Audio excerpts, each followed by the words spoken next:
Good morning, and thank you very much for joining us. I am Yuri Folarin. My guest this morning is Dr. Onyekachi Ubani. Thank you very, very much for coming on the program this morning. And, usually we bring you around when there are matters, that concern the courts or law. And in this case, because the courts did release Sheikh El-Zakzaky and his wife yesterday. And that, there have been so many, commentaries upon it. But before we launch into that, maybe we should just look at a package to sort of guide us, or just in case anybody missed the news as it broke. We'll take this package and come back to studio.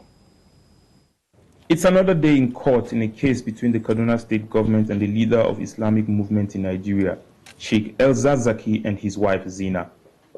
As usual, security is tight at the Kaduna State High Court, where the presiding judge, Gideon Kurada, is expected to rule on the no-case submission filed at the last sitting by the counsel to the IMN leader, Femi Falana. But today, the Islamic cleric and his wife are brought to court by the Nigerian Correctional Service officers, accompanied by heavy security. For over 3 years, the Shiite leader has been standing trial on an 8-count charge bordering on alleged culpable homicide, unlawful assembly, disruption of public peace, among others. The prosecuting counsel also presented 15 witnesses to testify against the defendant. The ruling on Wednesday lasted for over 7 hours, and after, Justice Kurada upholds the no-case submission of the IMN for failure of the prosecuting counsel to justify any connection between the alleged crimes and El-Zakzaky. You cannot arraign a man for an offense that was allegedly committed, as at the time the said crime was not an offense. And the court was very emphatic in that yes, the Kaduna State government has powers to enact laws, but they cannot enact laws to prosecute an offense retrospectively. On that first ground, the court held that that charge is incompetent. On another footing, and while looking at the no-case submission we filed in court, the court agreed with us that the trial is, after all, a charade. That the trial and the prosecution witnesses only came to court to tell stories that are at gross variance with the offenses that were alleged in the said charges. The court entered a defense of discharge and acquittal for Zakzaky and his wife. The court was emphatic in holding that there is no charge, that there should not have been a charge against Zakzaky and the wife in the first place. Sheikh El-Zakzaky was arrested in December 2015 following an alleged clash between his followers and the convoy of the then Chief of Army Staff, General Tukur Yusuf Buratai, in Zaria. He was also held in custody of the DSS despite orders for his release by 2 different courts. With the permission of the High Court in Kaduna State, Sheikh El-Zakzaky and his wife left to India for medical attention in August 2019. He has on his return remained in the Nigerian Correctional Service custody. His appearance in court on Wednesday marks the second time in 27 court appearances that the IMN leader will be brought to the court. Lupe Asom, TVC News, Kaduna. Okay then, so there you have it, a recap of the entire shall we say saga, because it's taken some time. It's not a very recent case, not when it began. We're looking about something like 5-6 years ago, and there have been twists and turns. There was a time when, on a court order, he sought medical attention abroad in India, yes. But then elected to come back home. That's right. And so now, how do you see this? Because if the court is now discharging, I don't know, one has to be careful about the terminology, because you lawyers sometimes say discharged and acquitted. Unacquitted, yes. Is that the situation here? That is actually what happened. Oh, so he's entirely free, as if it didn't happen, as if all of this didn't happen, apart from the inconvenience that Sheikh El-Zakzaky has suffered. Yes. So how did this then happen is what I'd like to know, because it means he was held, it's almost like he was victimized by the law. Fine. I want to explain it in a very simple language so you can understand, and viewers also will understand. It's a process. Who are not learned. Yes. It's a process in criminal prosecution. whenever an accused person is arraigned before the court, it is expected that the prosecution will now present his or her evidence against the accused person, which is actually what transpired. The prosecution presented the evidence and called at least 15 witnesses in order to prove his case. That is a procedure. Now, having closed his prosecution, his case, it is now left for the defense. The defense can adopt 3 options. You can adopt any of these options I want to mention now. He can rely on the evidence of the prosecution, in which case he's not going to enter into any witness box in order to give evidence. I'm talking about the accused person, which is not what was done in this case. Or he can rely on no case submission. In other words, that no case submission means that the evidence that the prosecution has produced does not in any way link the accused person to the crime. Because there must be a nexus. If you allege I have committed a crime, you must link me to the crime, to all the ingredients of the offense. If you are unable to link me to all the ingredients of the offense you have enumerated and you have presented before the court, the defense will enter a no case submission. If the court upholds that no case submission, you are discharged and acquitted. Now the other the option left for you is for you to enter into the defense, to enter in witness box in order to give evidence.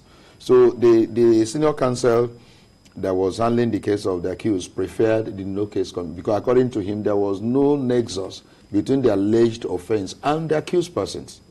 You allege culpable homicide. Were you able to establish it during the time you gave evidence? You allege breach of public peace. Were you able to establish that? Was he there physically when the military was passing through that Kaduna road and they encountered whatever they encountered? Was El-Zakzaky and his wife there? So could he be linked to that breach? And then the other one again, there was another charge and among others. So when the Femi Falana saw that there was no trace of those alleged offenses to the accused person, he entered a no case submission, which actually was what the court upheld yesterday. 8 hours delivery. Solid hours. So it was very, very, very profound and very long and detailed. The court examined all the ingredients of all the alleged offenses and was not able to link it to those accused persons. So what was entered was discharged and acquitted. So that means you cannot go back to that particular trial anymore at the lower court. You can only succeed in reversing what has happened yesterday at the appellate jurisdiction. And that is up to the state of Kaduna? Yeah, they have hinted that they may likely go on appeal over this particular case. But it's important we discuss so many other issues, One, you mentioned 2015. And okay, this is 2021. Exactly. And look at that duration, and if in that time you've not been able to perfect the case against him, no matter who he is, no matter what opinions are, no matter the public perception, the law is not going to consider all of those. They're going to be looking strictly at the law. And as you pointed out... That again is issue of presumption of innocence of an accused person. Exactly. Is very critical. And that's why when you are charged as an accused person, the court, the issue of administration of criminal justice says you are presumed to be innocent and you should be granted bail at that time so that you don't suffer unduly because you have not been convicted. It's only when you are convicted you can spend the number of maximum time that the court has pronounced in custody. But now this is a situation where somebody has been in custody for 6 years. 2015, this is 2011. So 6 years without conviction.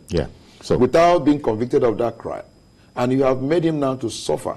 So how do you now pay or compensate him for all those years for a crime allegedly not committed? Because based upon this pronouncement, it means that he didn't commit that crime. The court didn't accept so we that have he committed those crimes. Administration of criminal justice, holistically for us as a nation. Okay. Yes. I'm going to come back to studio, and indeed we shall also open the phones, and so our viewers can phone in their commentary as well. But our correspondent in Kaduna State, Lupe Asum.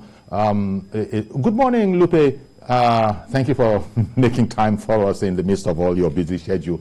Give me, if you will, as far as you can tell, a summary of reactions in Kaduna to this discharge and acquittal of Sheikh Gumi. El-Zakzaky and his wife. Well, good morning, Uncle Yuri. Awaited victory of the Islamic movement in Nigeria. Monday, they had earlier said if the victory to celebrate, and if court acquits and their boss and to hit the streets in peaceful.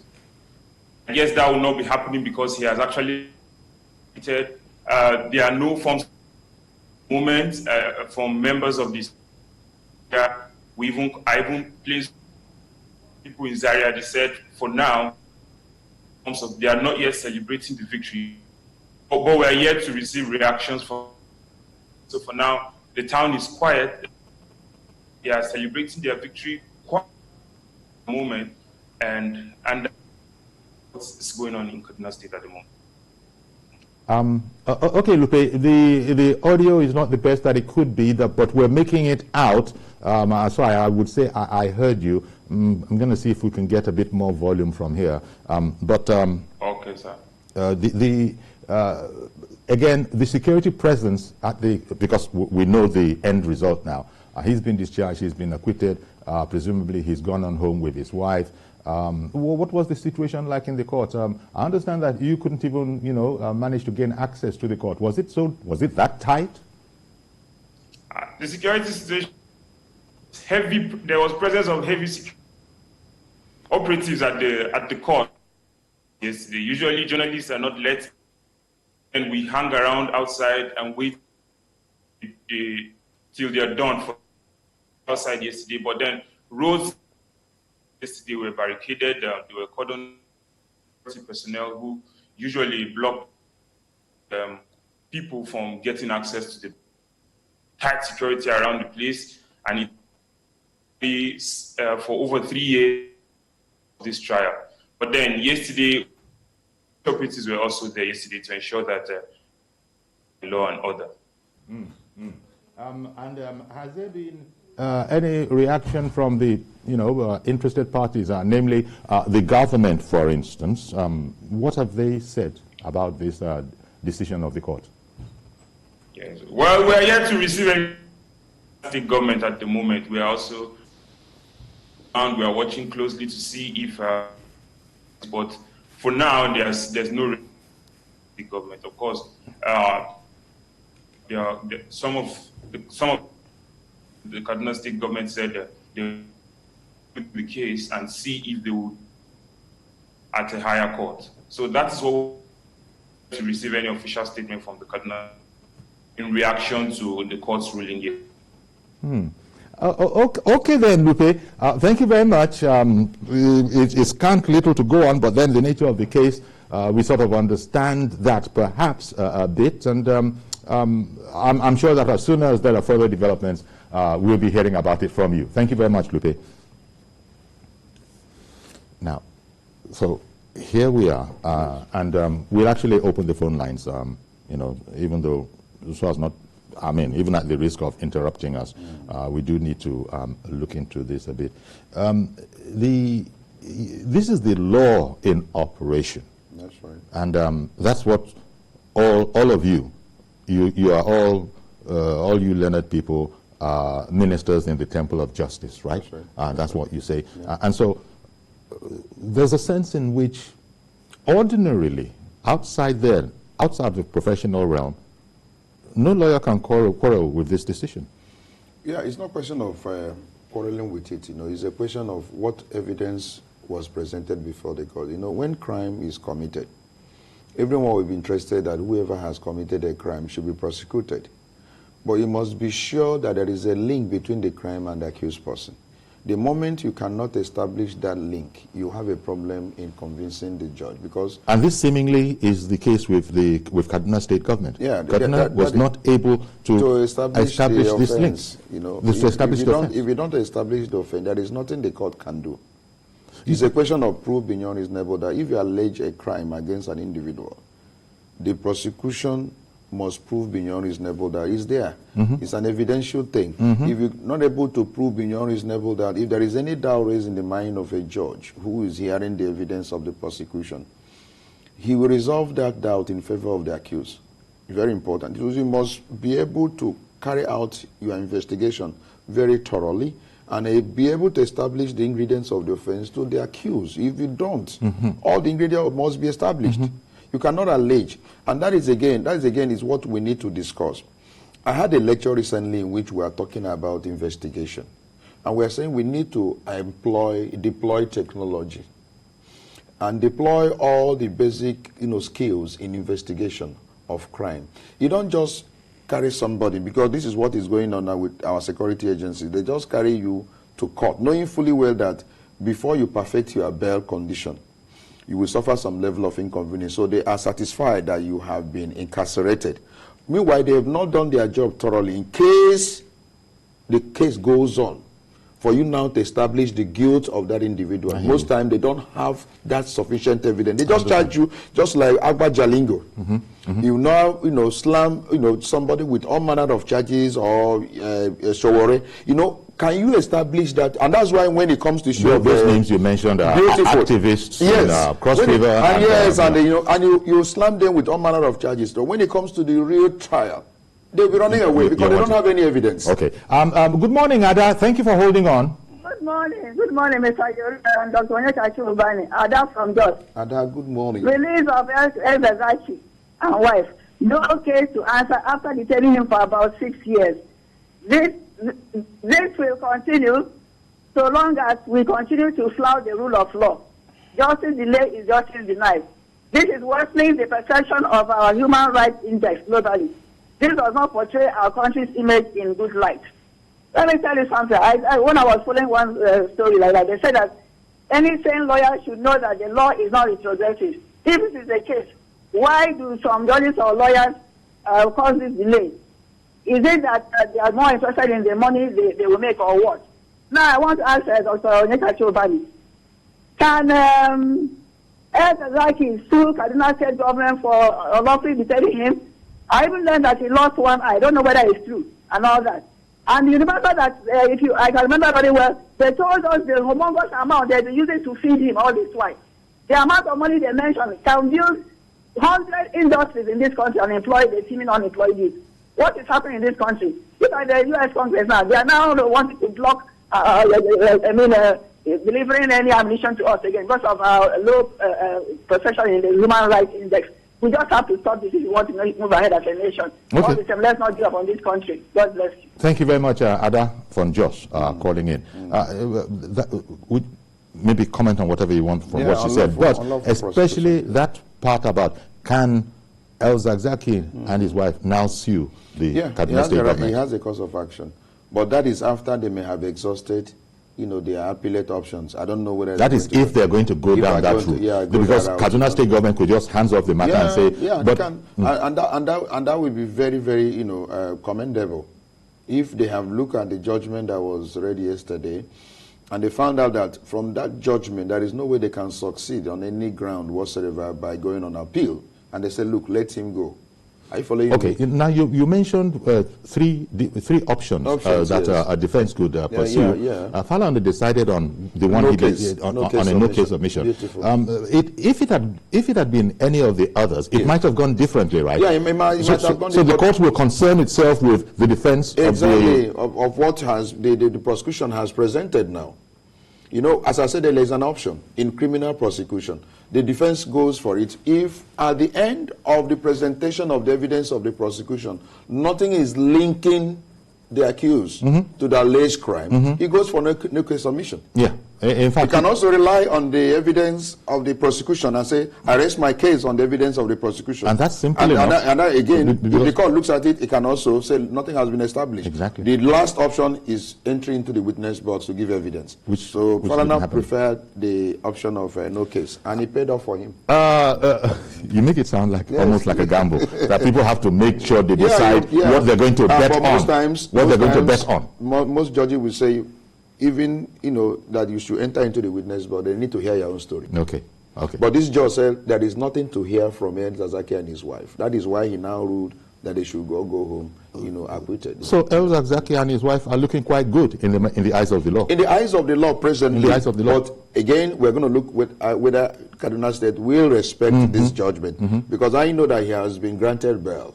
They even went to ECOWAS court and got, this reprieve from the court that he should be granted bail. He has not been released on bail. He was granted this medical application was granted that he should go for medical treatment. He went to India, of course, he got there, he was complaining the way they treated him there. The security surrounded him, and he was not allowed to, like other politicians. Exactly. Like other politicians, when they're on bail, they go for medical without any, being accompanied by security. But security accompanied this man, and he was not feeling, very well, and he had to come back to the country. So the bail condition was flouted. The bail option was flouted, the order that he should be granted bail, even when ECOWAS granted. So I would doubt whether they will want to respect this. They will now use this issue that going on appeal to now hold him. But I think that the proper thing to do for an accused person who is presumed to be innocent, who in the eyes of the law now is innocent, should be given bail. Then you can pursue whatever you want to pursue. Let him come and face his justice and face his trial and face his hearing at the Court of Appeal, rather than keeping him indefinitely. Remember that the court now says he's innocent. Exactly. Benga, apologies. Thank you very much for holding on all that while. Go right ahead now. Benga in Abuja. Good morning, Mr. Yori. Good morning. And good morning, my guardian, Mr. Ubani. Thank you, my brother. I'm not a lawyer, but there are many lessons to learn, that we should learn from this. Number one, it is that many people have been calling for the arrest of women. They have been seeing him bandit, he's talking him on their behalf, that because of that he should be arrested. This shows that government have been saying himself arresting him because they have not seen any link that shows that this man is a bandit. So because many people are just calling for arrest of people, you have to have an iron cast evidence of that connection as our guardian has emphasized. That nexus must be there, that you have seen this person is a bandit, this and that. People in Boho was not arrested because of his agitation, because nothing can link him to violence. It was piling of arms.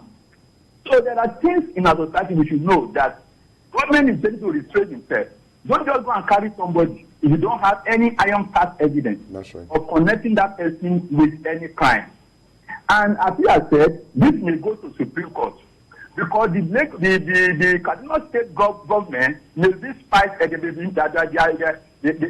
look, they can't just let this man go like this, because according to them, he has done more harm to the state than anything. So just releasing him like this, I think they will not want to hear.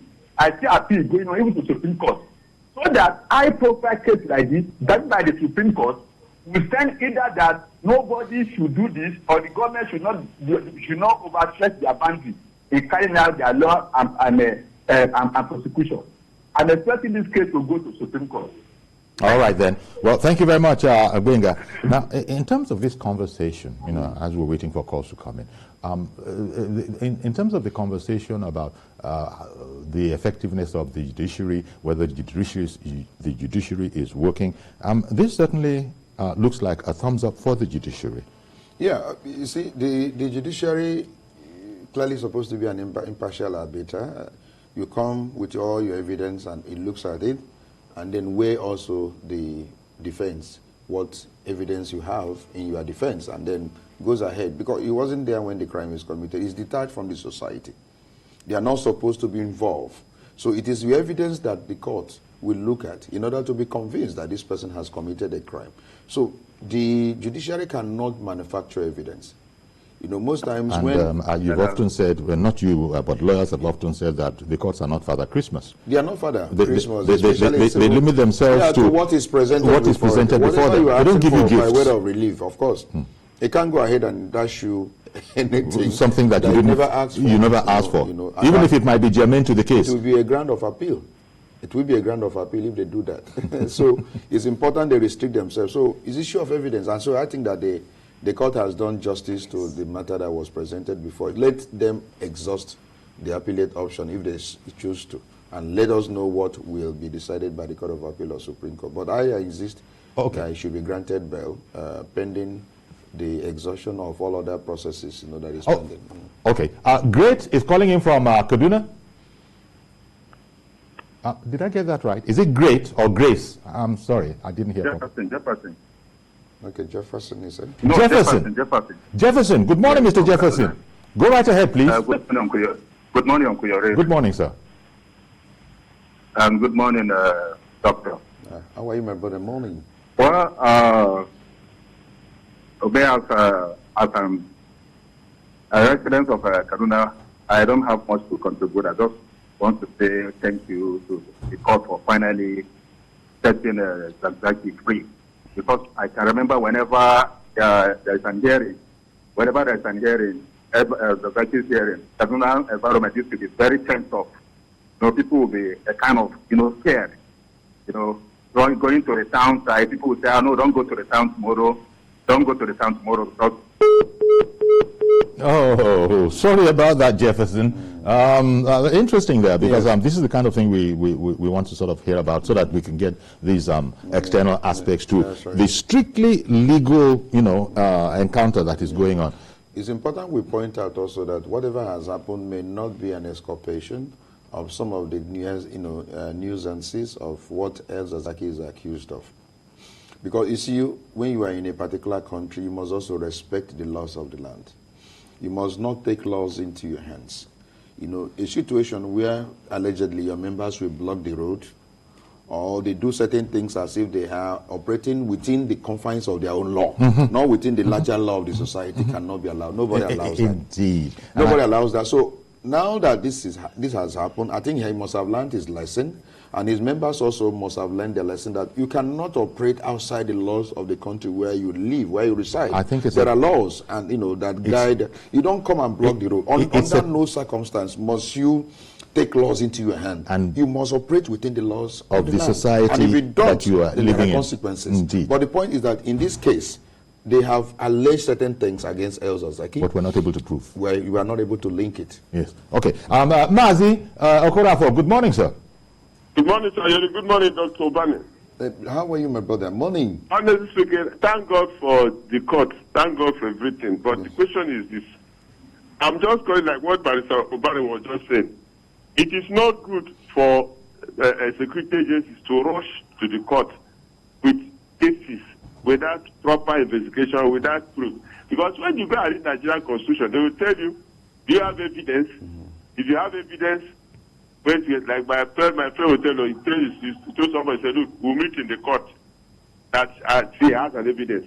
But the question now is this. What are the lessons we are going to learn from what happened? You see, like what the last caller was just saying before this line went off. When such case comes up, the total environment in that very state is very, very tense. You can't go to school, you can't go to work, you can't do anything because you are afraid, you don't know what will happen. Now, the government have to learn a lesson that these issues like this, we have to do proper investigation and proper proof before we do it, so that we save the life of Nigerians and save the life, because the way we dent our image outside Nigeria, it's not healthy. Now, you saw what's happening yesterday that we talking about Nigeria, talking about Nigerians as sportsmen and women. They were 18. 10 of them tested positive. And is that what we're supposed to do? As if we don't have competent hand that doesn't take drugs before they do anything. Look, the authority concerned in Nigeria, let us do the needful for us to move forward. Because the society are watching, the world are watching. Because look at Nigeria, when they go there and say, when you are talking about, they say, I bet, you sit on Nigeria, I bet, go back to your country, this and that, which is not very healthy, because it's what is happening here that is betraying our people outside. Okay, Mazi, I really appreciate I appreciate your calling in. Thank you very much, Mazi Okorafor. I've got to go on a break. Stay with us, please. We'll be right back and continue with calls from home. Okay, welcome back. Dr. Onyekachi Ubani in studio with me here. We're looking at the courts in Kaduna releasing the Shiite leader of IMN, Islamic Movement of Nigeria, El-Zakzaky. And Stephen is on the line. Good morning, Stephen. Thank you for holding on. Uncle Yuri and Dr. Ubani. Yeah, Steve, I want to ask my question to Dr. Ubani. Yes. Dr. Ubani and Mr. Yuri, we as Nigerians have watched with dismay. All right, good morning, Uncle Yuri and Dr. Ubani. Go ahead. My question is to Dr. Ubani. what are we doing, or what is NDA and the NJC doing with this issue of consistent impunity, consistent rejection of court's pronouncements? It is on record that in Nigeria, that people go to court to get justice, and then when they apply for justice that is given to them, the government that be, or the powers that be, do not honor the law or the pronouncement of the court. So they make my question simple: what is NDA doing to arrange this tide? Okay, thank you very much, Stephen. Appreciate your call. Yes. Thank you. There is a trend in NBA, a discussion now towards sanctioning the attorney generals of the state and that of the federation in areas where there is a flagrant disobedience to court judgment, and the executives of those states or at the federal level disobeys. We are going to hold our own, the lawyers who are the attorney general responsible. That is a agitation. The last NEC meeting, there was a discussion towards that. In fact, if we begin to hold professionals responsible in what goes on in this country, we will have a better country. If you're an accountant and you're working in the public service and so much corruption happens and you're auditor, your professional bodies must begin to sanction those who are in public service, who are not giving good account of their professional capacity and integrity while in public service. So for us as lawyers, there is this agitation now that we should begin to hold our own attorney general is responsible. If there is a judgment against a state and you are the AG of that state and the governor disobeys, we don't know the governor, we know you as our own. We must hold you responsible, we must hold you accountable, because it is your legal advice that should, if they refuse your legal advice, you resign. And let us know that you have resigned. You know, that is the way for us to go. So for MBA, there is now a movement towards that direction of discipline our members who are not complying with court orders. Okay, one moment, please. Abubakar in Kaduna, good morning, sir. Yes, I'm Kuliori and your guest, good morning. Good morning. Yes, I want to contribute on this El-Zakzaky matter. You know, I'm a resident of Kaduna, and we are the live witness of all the activities of this man. Let me give you just a rundown history of this man.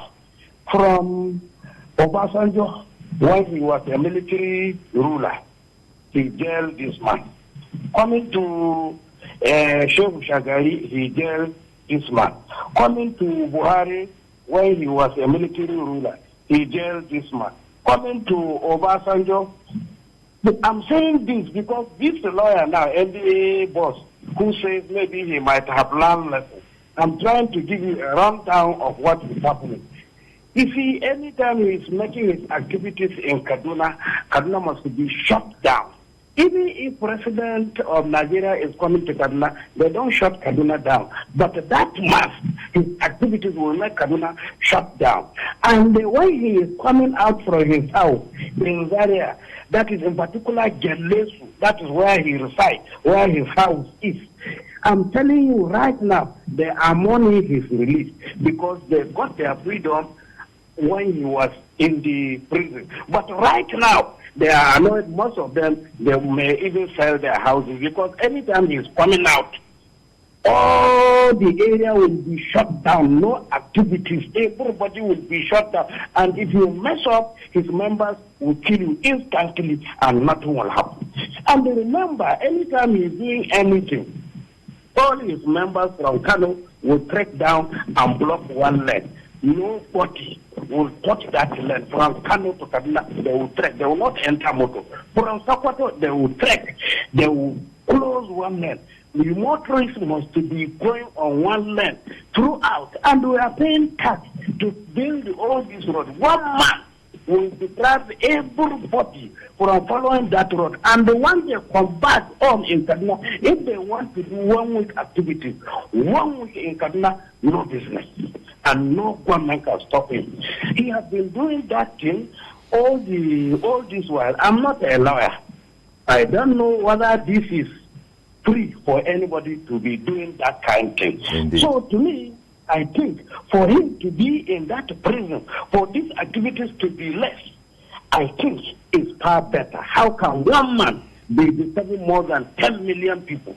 Thank you very much, Abubakar. Thank you very much. Really appreciate your call coming in from Kaduna. Now, this goes back to what you said. Yes. Look, the courts haven't decided that on the law and matters presented before it, this man is discharged and acquitted. But you were making the distinction that IMN, the Islamic Movement of Nigeria, however, cannot be a law unto themselves. Cannot be a law, should not and cannot be a law unto themselves. And that's what Abubakar was saying. Look, what is going on here? He described it. You heard it. I agree. And this is somehow where, quite frankly, I don't think anybody would have it any other way. Let the court pronounce, and let them base their pronouncements on universally accepted standards, which you've explained to us. Yes. But we still have a problem. Yeah, Abubakar was there may be describing another better way to deal with such a situation. You don't come up with allegation of crime, you know, that you cannot be able to establish. What he has said is what I've also heard concerning this man called El-Zakzaky. El-Zakzaky has no right whatsoever anytime he's carrying out any activity to block the road. To close down he doesn't have that. society. Or his members begin to kill any person and go scot-free. So this is the problem. If they can arrest those, of course, they will face the law. So I think that the government must now get a better way to handle situations like this. Not slamming on any charges that you cannot be able to prove. That is actually what has happened in this case. No knee-jerk reactions. No knee-jerk reaction. It has to be handled in a holistic manner, because I also feel that everyone must obey the laws of the land. Even for the president, even the governor, anyone, whoever you are, you must be under the law, because life was brutally short and nasty before we all came together and said, no, we must have law, rule of law. So everyone must subject himself to that rule of law, sir. It's important. I didn't have time to talk about clearly administration of justice because of, administration of justice. We need to talk about it in Nigeria. Look at the time it took for this matter to look at Black Lives Matters.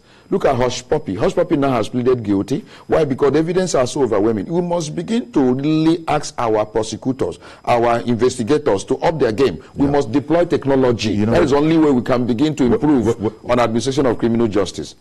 Okay. Let me take Salisu from Zaria. Good morning.